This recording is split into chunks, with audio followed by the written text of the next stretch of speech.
Никола Груевски ниту утринава не се појави во затворот во шутка за издржување на затворската казна од 2 години.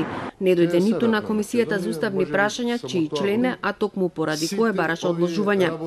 Судскиот доставувач синоќа не успеа да му го врачи решението, затоа што не го нашол на домашната адреса. Нов обид за врачување на судското решение ќе има во понеделник. Судот викендов нема да бара полициска асистенција за негово спроведување, но тоа не го спречува Груевски, доколку сака, сам да се јави во затворот, откако судот го одби барањето за одлагање на извршувањето. Решението може да му биде врачено и непосредно пред судското рочиште за случајот Титенек во кој е обвинет. Синоќа во затворот во шутка на работа биле повикани сите раководители. Новинарските екипи беа пред затворот во очекување дека Груевски сам ќе се пријави, но тоа не се случи.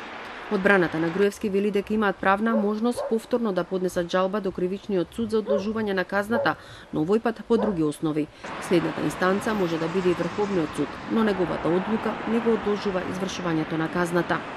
ВМРО-ДПМН обвини дека се работи за политички прогон кој има и втор мотив – да се дефокусира јавноста од уставните измени и ребалансот на буџетот. Прогонот за Никола Груевски е прогон мотивиран единствено од политички ниски страсти за омаловажување на ВМРО-ДПМН, чиј што почесен председател е Никола Груевски.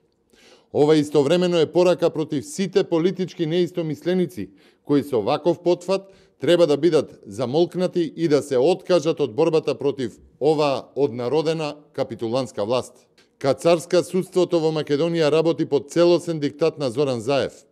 Не важат докази, не важат аргументи, слепо важат само политичките нарачки на единствениот аболициран политичар Зоран Заев.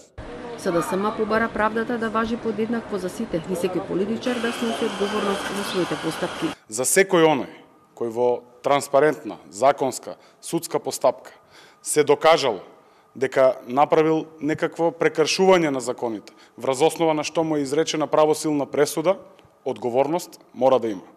Никој не е, нити некогаш ќе биде над законите и над правдата. Дуи одби да коментира за поранешниот коалицијски партнер. Пратениците од оваа партија, како и неговиот лидер Али Ахмеди, вчера во собранието гласаа да му се одземе пратеничкиот мандат на Груевски. Но и нивните гласови не беа доволни за да се обезбеди двотретинско мнозинство и да се донесе одлука со што поранешниот лидер на ВМРО-ДПМН остана и натаму пратеник.